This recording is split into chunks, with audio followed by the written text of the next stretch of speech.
तो चले बात को मुकम्मल करते हैं। सरकार गरीब नवाज उधर निकले और इधर चर्चे हो गए कि उस फकीर को मत आने दो, मोहम्मद के फकीर को, उसको या तो जिंदा गिरफ्तार कर डालो या उसको मार डालो। लेकिन गरीब नवाज निकले, तस्वीरें बढ़ चुकी थी। आप सफर करते करते समाना की सरजमीन पर आए, उसको समाना भी लिखा गया है। वहां पर पृथ्वीराज का दामाद था, उसको पता चला ये मोहम्मद का फकीर सल्लल्लाहु अलैहि वसल्लम। मुझे बहुत लुत्फ आता है ये जुमला कहने में, मोहम्मद का फकीर सल्लल्लाहु अलैहि वसल्लम। शहजादा रसूल है ना, और मैं फकीर की इस्तिलाह पहले बयान कर चुका, इसलिए अब दिक्कत नहीं है कुछ कहने में। मोहम्मद का फकीर, हम तो जब कहते ये कहते यार रसूल हम भी आपके फकीरों के फकीर हैं, हम भी आपके फकीरों के फकीर हैं, जो आपके फकीर हैं उनके फकीर हैं। हाय हाय। तो उसको पता चला कि वो फकीर आया है। उसने कहा यार जाओ देखो पहले वो कैसा है। जब उसके जासूस गरीब नवाज को देखने के लिए गए ना, पेशानी पर वो नूर, आंखों में वो चमक, वजूद पर वो रोब। याद रखना अल्लाह ने हुजूर को ये खुसूसियत दी है अंबिया में कि 1 महीने की मुसाफत तक काफिरों के दिल पे अल्लाह ने हुजूर का रोब डाल रखा है, और हुजूर के सदके में हुजूर की उम्मत का भी ये रोब है। ये बात ख्याल रख। देखिए जब आपकी मुलाकात किसी जंगल में सांप से होती है, नाक से, तो हम और आप उससे डरते हैं। लेकिन आपने कभी गौर किया या नहीं किया, लेकिन अब गौर करना, वो ऐसे ऐसे करता है, ऐसे ऐसे। वो ऐसे क्यों करता है पता है?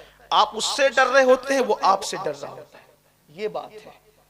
सांप भी आपसे डरता है, सांप आपसे डरता है और आप उससे डरते हैं। लेकिन सांप आप ही से डर सकता है, एक शर्त है, आप ना डरें। आप अल्लाह का डर दिल में बसा लें, फिर आप नहीं डरेंगे, सांप ही आपसे डरेगा। हाँ, इसलिए सांपों से मत डरिए, क्योंकि सांप आपसे डरता है, वो इसीलिए ऐसे ऐसे करता है। फिर वो जब ये देखता है ना कि इसके दिल में अल्लाह का डर नहीं है, ये मुझसे डर रहा है, उसको पता होता है कि अल्लाह का डर नहीं है, ये मुझसे डर रहा है। और जब वो देखता है कि अल्लाह का डर है, तो फिर वो अबुल हसन खरकानी के हाथ में चाबुक का काम करता है। जब वो देखता है कि अल्लाह का डर है, तो शेर सवार के हाथ में चाबुक का काम करता है। जब शेर देखता है अल्लाह से डर रहा है, तो हज़रत सफीना के आगे कुत्ते की तरह दुम हिलाने लगता है। लेकिन जब वो देखता है कि ये मुझसे डर रहा है, तो उसको पता चल जाता है कि अल्लाह से नहीं डरता, चीटिंगबाज है, तो फिर वो डंक मार देता है। सांप से मत डरिए, अल्लाह से डरिए। अल्लाह, क्योंकि सांप आपसे डर रहा है और सांप आपसे डरता है। सांप को डरा के रखिए ताकि वो आपको डंक न मारे। लेकिन ये कब होगा? जब नरम गद्दों पर लेटकर जिना के मनाजिर नहीं देखोगे, मुसल्ले पे बैठकर हुजूर के इश्क में रोगे, तब आंखों में वो चमक पैदा होगी कि कोई आंख मिला ना सके। उनके कूचे में रहो नक्शे कफे पा बनकर, कोई मिटा तो सके पर कोई उठा ना सके। हुजूर से निस्बतें इतनी मजबूत कर लो। तो चेहरा देखा गरीब नवाज का चेहरा, तेरी नस्ल पाक में है बच्चा बच्चा नूर का, तू है आईने नूर, तेरा सब घराना नूर का। आगे का वो फकीर बड़ा बारोब है, मुसलमानों का, मोमिनों का, अहले ईमान का रोब मुनकरीन पर अब भी है। लेकिन कोई मोमिन हो, बेशुमार वाकयात अब जहन में आते हैं पेश करने के लिए, जहां कुफ्र ने हमेशा घुटने टेके, लेकिन कोई मोमिनाना शान से बात करे। मोमिना, जो कौम बेचारी नमाज के लिए वक्त न निकाल सके, उसे मोमिनाना शान क्या नसीब होगी। जो 1 रुपये के बदले में झूठ बोले और ईमान का सौदा करने के लिए तैयार हो जाए, उस कौम को मोमिनाना शान कब नसीब होगी। मोमिनों की शान तो यह है कि बेटे की गर्दन पे छुरी रखते हैं यार के लिए। या तो माल इतना प्यारा हो गया, इतना प्यारा हो गया, इतना प्यारा हो गया कि माल के लिए सब भूल जाएं, अल्लाह की झूठी कसम भी खा लें। ये हाल है कौम का। अल्लाह की कसम मेरी खरीदी इतनी महंगी, तुझे मजबूर किसने किया था कि तू अल्लाह की कसम खाता? अल्लाह की कसम के बदले झूठ बोल के सौदा बेच रहे हो। यही होगा जो दुनिया भर में हो रहा है, बल्कि अगर सुधरोगे नहीं ना, इससे ज्यादा होगा। ये तो छोटी मोटी बातें हैं। अगर नहीं सुधरोगे, न सुधरोगे, मैं थोड़ी तरमीम करता हूँ अपने ज़ौक़ के मुताबिक इकबाल के शेर में, न सुधरोगे तो मिट जाओगे ऐ हिंदी मुसलमानों, तुम्हारी दास्तां तक भी न होगी दास्तान में। तौबा करो, पलटो। चेहरा देखा तो रोब तारी हो गया। का इस फकीर को ऐसे कत्ल करना आसान नहीं है, इसकी दावत करो, दावत करो इसकी, और इसको जहर खिलाओ। चमचों ने कहा था कि जहर खिलाओ। अच्छा ठीक है, इंशाल्लाह मैं गुजरात फिर आऊंगा, आता जाता रहता हूँ, आगे की गुफ्तगू इंशाल्लाह इसके बाद करूंगा, बात इस पे मुकम्मल करता हूँ। वक्त हो गया है, कल भी इंशाल्लाह प्रोग्राम में जाना है, काफी टाइम हो गया है। तो दावत करो। पृथ्वीराज के दामाद ने, जो समाना का बादशाह था, गरीब नवाज की दावत की। पता चला कि अगर हम हुजूर के सच्चे गुलाम बन जाएं तो कातिल भी दावत करने पे मजबूर हो जाता है। हुजूर की गुलामी की शान, कोई गुलाम बने दावत करने पे। अच्छा दावत दी तो सरकार गरीब नवाज ने कहा, देखो हमारे नबी की सुन्नत है। क्या ख्याल था सुन्नतों का कि हम दावत कबूल कर लेते हैं। दावत कबूल की, लेकिन तेरे महल में आकर नहीं खाएंगे। हम फकीरों को क्या काम किसी के महल से, हम महल में नहीं आएंगे, तुम्हें खाना यही लाके देना होगा, लेकिन दावत कबूल है। कहा ठीक है। उसको लगा कि यही तो बहुत अच्छी बात है। उसने क्या किया, खतरनाक ज़हर हलाहल उस खाने में मिलाया और हिंदुस्तान के जितने लजीज पकवान हो सकते थे सब पकवाया। सोचा कि बेचारे अरब के भूखे लोग फटे पुराने कपड़े पर आए हैं, मेरे खाने पे टूट पड़ेंगे और फिर जहर से इनका किस्सा तमाम होगा। मेरा ससुर मुझे कितना बड़ा इनाम देगा कि मेरे खतरे को इसने कितनी आसानी से खत्म कर दिया। और चंद फकीरों को कत्ल करना जहर से आसान काम है। उसने सारे पकवान पकाए, जहर मिलाया, जहर मिला के अपने वजीरों से कहा कि जाओ उस फकीर को दे दो। वजीर जानते थे मामला क्या है। उसकी माँ को पता नहीं था, उसकी माँ को पता नहीं था। उसकी माँ मजहब के मामले में थी कट्टर, लेकिन उसकी माँ को ये बात थी कि भाई किसी भी मुसाफिर को, मेहमान को मेहमान बना के बुलाकर उसके साथ दगा नहीं करना चाहिए। वो इस्लाम पर नहीं थी। बाज लोग जो है वो कभी कभी रिवायतों की बुनियाद पर भी कुछ सच्चाइयों की पाबंदी करते हैं, कभी कभी ऐसा होता है। तो उसकी माँ को पता नहीं था और ये दामादे पृथ्वीराज, इसने जहर मिला करके जो है वो भेज दिया। जहर आलूद खाना आया, गरीब नवाज ने देख के मुस्कुराया। जहर आलूद खाना देख के गरीब नवाज ने मुस्कुराया और अपने खादिम से कहा, उस वक्त खिदमत पर हजरत मोहम्मद सब्जवारी साहब, एक गरीब नवाज के खुलफा में से यादगार मोहम्मद सब्जवारी साहब थे, वो भी आ चुके थे खिदमत में। और सैयदी सरकार सैयद फखरुद्दीन गुरदैजी ये भी साथ में थे। तो और भी फुकरा थे। तो खादिम से कहा, जिससे भी कहा, लेकिन खादिम से कहा कि इसमें तो जहर है खाने में।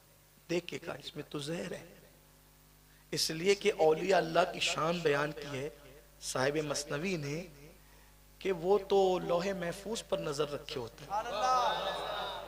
जो लोहे महफूज को देखे वो खाना ना देखे, ये तो हम लोग हैं कि लोहे महफूज पर मुरीदों के सामने चिटिंगबाजियां करे कि हमें भी दिख रहा है और चावल के नीचे की बोटियां नजर ना आए, तो ये एक अलग उन्वान है ना।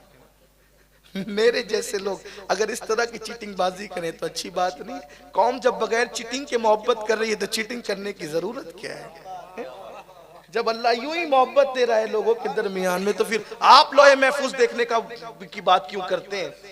पैर के नीचे, हमारी जमात के एक बहुत बड़े बुजुर्ग कहते हैं कि पैर के नीचे की जमीन नजर नहीं आती, लोहे महफूज देखने की बात करते हो। तो हमें जो नजर, देखो अल्लाह ने जितना मुकद्दर में जो लिखा है वही होगा, ज्यादा उड़ने की बात ना करें आप।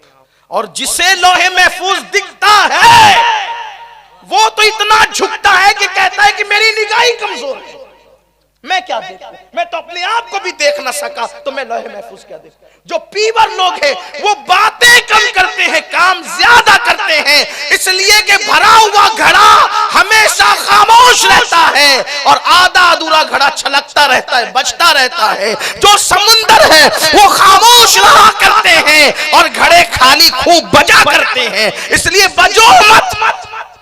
बजना खालीपन की अलामत है। तो कहा कि इसमें तो बिछाओ चादर, और चादर बिछाने के बाद क्या जबान थी उनकी, जिसने कभी न गाली गिद्दी थी, न कभी गीबत की थी, न कभी चुगली की थी। जबान क्या पाकीज़ा थी। कहा उन वजीरों से जो आए थे खाना लेकर कि भाई हमने तो खाने की दावत कबूल की, खाना खाने की, जहर खाने की दावत हमने कबूल नहीं की। हमने खाना खाने की दावत कबूल की, जहर खाने की दावत कबूल नहीं की। और फिर कहा उन्हीं लोगों के सामने कि खाना हम कबूल करते हैं, जहर बाहर निकल जा। तो लोगों ने अपनी आंखों से देखा कि जहर निकल कर चादर पे गिरता था। जहर निकल के चादर। ये शान है मुस्तफा जान रहमत के गुलामों की, ये शान है आका। कोई उनकी गुलामी करके देखे फिर खुदा उसको कितना नवाजता है, कितना अता करता है। मेरे आका सल्लल्लाहु अलैहि वसल्लम के दीवानों, अपना सबसे बड़ा कसूर ये है हम सब के बने, उसके नहीं बने जिसका बनने का हुक्म अल्लाह ने दिया है, जिसका बनने का हुक्म अल्लाह ने फरमाया है। आओ उनके सच्चे गुलाम बन जाए। हम तबीयत के गुलाम बने, मुस्तफा जान रहमत के गुलाम न बने। अगर हम उनके सच्चे गुलाम बनते तो कुदरत हमें भी नवाजती। हम तो माइल बकरम है, कोई साइल ही नहीं, राह दिखलाए किसे, राह रवे मंजिल ही नहीं। कहा जहर निकलता चला गया, चादर उठाई, गठरी बांधी। कहा हम तो वादे के पक्के लोग हैं, मैंने खाना कबूल किया, जहर बादशाह को खिला दो ले जाकर। हमने तो खाने की दावत कबूल की, खाना कबूल कर लिया। उन्होंने जहर निकलता हुआ देखा अपनी आंख से। भाई आदमी सुनकर इनकार कर सकता है, गरीब नवाज ने दिखाया था। गरीब नवाज दिखाने आए थे। इसीलिए हमारे जमात के एक बहुत बड़े मुफक्किर ने कहा कि उलमा की टीम इसलिए होती है कि वो दलील से समझाएं, और औलिया की टीम इसलिए होती है कि वो देखने वालों को दिखाएं। इसलिए कि एक तबका होता है जो सुनकर दलीलें सुन के मान लेता है, और एक तबका होता है जो दलील से नहीं मानता, वो देख करके मानता है। तो कुदरत ने देखने वालों को भी दिखाने वालों को भी पैदा किया है। इसीलिए एक बहुत बड़े मुफक्किर हमारी जमात के कहते हैं, जहां इल्म थक कर बैठ जाता है वहां मुशाहिदा रहनुमाई करता हुआ नजर आता है। और जब मुशाहिदा होता है तो फिर इंसान मुशाहिदे को देख करके उसको झुटला नहीं सकता। अल्लाह अकबर। अहले इल्म को मक्के में कुरान की दलीलें दे दी गई, वो मान गए। लेकिन कुछ लोग ऐसे भी थे जिन्होंने चांद के टुकड़े देखे, सूरज को पलटता हुआ देखा। फिर क्या हुआ? कहा ये पोटली लो, गठरी लो और ले जाकर अपने बादशाह को खिला दो। खाना हम खाएंगे, जहर बादशाह खाएगा। वली के मुंह से निकलना था, खाना हम खाएंगे, जहर बादशाह खाएगा। खाना हम खाएंगे, जहर बादशाह खाएगा। और फिर खाना खा लिया सबने। ये मंजर पूरा समाना के लोग देख रहे थे। जब जहर की गठरी लेकर के वो महल में दाखिल हुए, कहा ये क्या है? राजा की माँ खड़ी हुई थी। कहा तुमने जो जहर मिलाया था ना, उस फकीर ने कहा कि जहर निकल जा, क्योंकि हमने खाना खाने की दावत कबूल की है, जहर खाने की दावत हमने कबूल नहीं की है। उसके कहने पे ये जहर बाहर निकल आया। अब वो हिंदुस्तान की औरत थी, उसकी अम्मी।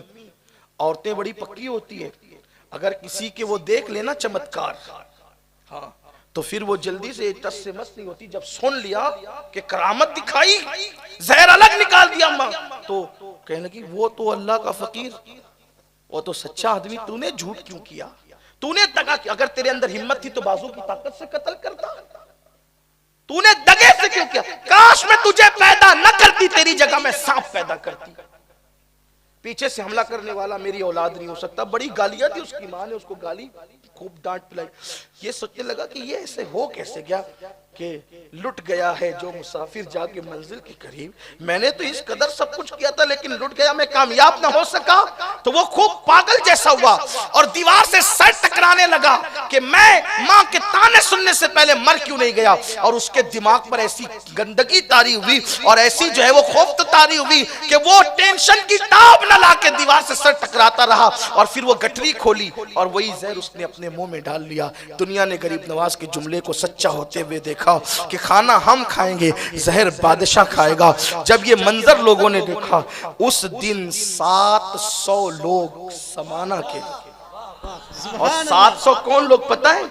अवाम में से नहीं, 700 मजहबी रहनुमा, समाना के मजहबी रहनुमा, मजहबी लोग वो मुसलमान हुए, और हजारों की तादाद में समाना की अवाम मुसलमान हुई।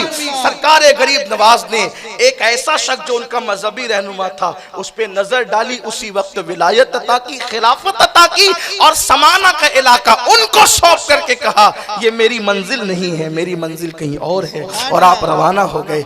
ये शान के साथ गरीब नवाज आए। आज भी हो सकता है, अगर आज भी हो जाए जो इब्राहिम सा ईमा पैदा, आग कर सकती है अंदाज़े गुलिस्तां पैदा। सुनियो, गरीब नवाज के नक्शे कदम पर अगर आ जाओ तो आज भी हिंदुस्तान हमारा है, हमारा था, हमारा है, हमारा रहेगा।